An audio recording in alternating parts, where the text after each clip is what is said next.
तो चलिए आज एक ऐसी घटना की बात करते हैं जिसने पूरी दुनिया को आप समझिए हिलाकर रख दिया। एक ऐसी कहानी जहां एक सुपर पावर ने बिजली की रफ्तार से हमला करके एक देश के राष्ट्रपति को ही अगवा कर लिया। तो बात है 3 जनवरी की। उस दिन अमेरिकन स्पेशल फोर्सेस सीधे वेनेजुएला के प्रेसिडेंशियल पैलेस में घुस जाती हैं और वहां से प्रेसिडेंट निकोलस मदुरो को उठा ले जाती हैं। आज की तारीख में मदुरो अपने महल में नहीं बल्कि अमेरिका की एक जेल में बंद है। लेकिन सवाल ये है कि आखिर ये सब हुआ कैसे? क्या ये मामला उतना ही सीधा है जितना दिखता है? बिल्कुल नहीं। तो चलिए इसमें थोड़ा गहराई से उतरते हैं और इस हमले की जो कहानी है ना, उसको लेयर बाय लेयर समझने की कोशिश करते हैं। तो सबसे पहले जो सवाल उठता है वो ये है कि इस हमले के पीछे आखिर असली वजह थी क्या?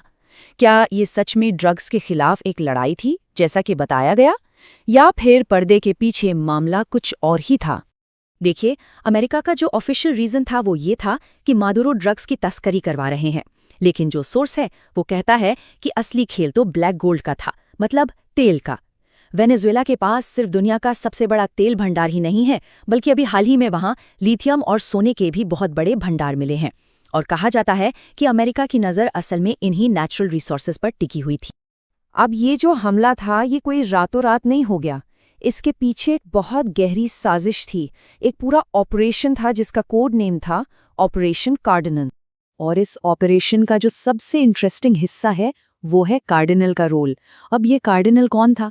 ये कोई और नहीं बल्कि मादुरो का सबसे करीबी डेप्यूटी आर्मी चीफ था, जिसे CIA ने अपनी तरफ मिला लिया था। लालच क्या दिया गया? करोड़ों डॉलर्स और अमेरिका में एक बिल्कुल नई पहचान। और बस इसी गद्दारी ने हमले का पूरा रास्ता खोल दिया। कार्डिनल ने मादुरो की छोटी से छोटी डिटेल अमेरिका को दे दी, मतलब उनके सुबह उठने के टाइम से लेकर उनके कमरे की दीवारों की मोटाई कितनी है और यहाँ तक कि हेलीकॉप्टर कहाँ लैंड करेगा उसकी एकदम सटीक जगह तक। यही इंटेलिजेंस इस सर्जिकल स्ट्राइक की सबसे बड़ी चाबी थी। तो अब जब जमीन पूरी तरह तैयार हो चुकी थी तो बारी थी हमले को अंजाम देने की।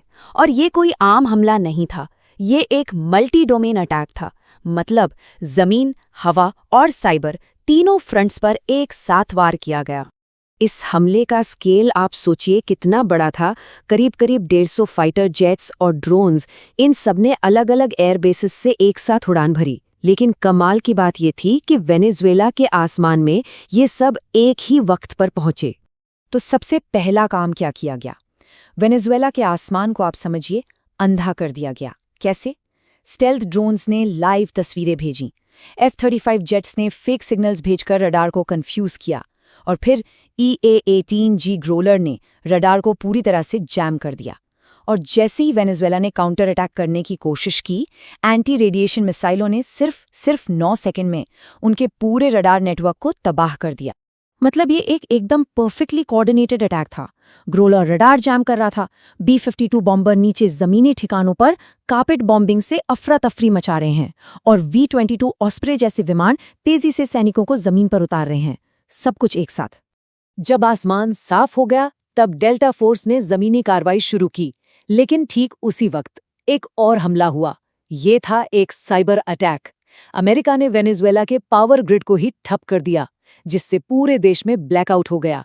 इंटरनेट बंद, GPS बंद, और इसी अंधेरे का फायदा उठाकर कमांडोज ने मादुरो के कमरे की स्टील की दीवारों को काटा और उन्हें बंदी बना लिया। अब ये घटना सिर्फ वेनेजुएला के बारे में नहीं है। सोर्स के मुताबिक इससे पूरी दुनिया और खास करके भारत जैसे देशों को कई जरूरी सबक मिलते हैं। तो पहला सबक सोर्स कहता है कि आज कोई भी देश भारत को वेनेजुएला समझने की गलती क्यों नहीं कर सकता। इसका जवाब सिंपल है, न्यूक्लियर पावर। ये घटना साफ साफ सिखाती है कि आज की दुनिया में शायद न्यूक्लियर वेपन्स ही किसी देश की सॉवरेनिटी की, उसकी आज़ादी की सबसे बड़ी गारंटी है। और दूसरा सबक, जो शायद इससे भी ज़्यादा ज़रूरी है, वो टेक्नोलॉजी से जुड़ा है। ये घटना हमें सॉफ्टवेयर गुलामी के खतरों के बारे में एक बड़ी चेतावनी देती है। सोचिए ज़रा, वेनेजुएला में ब्लैकआउट हुआ कैसे? क्योंकि उनका पूरा पावर ग्रिड अमेरिकन सॉफ्टवेयर पर चलता था।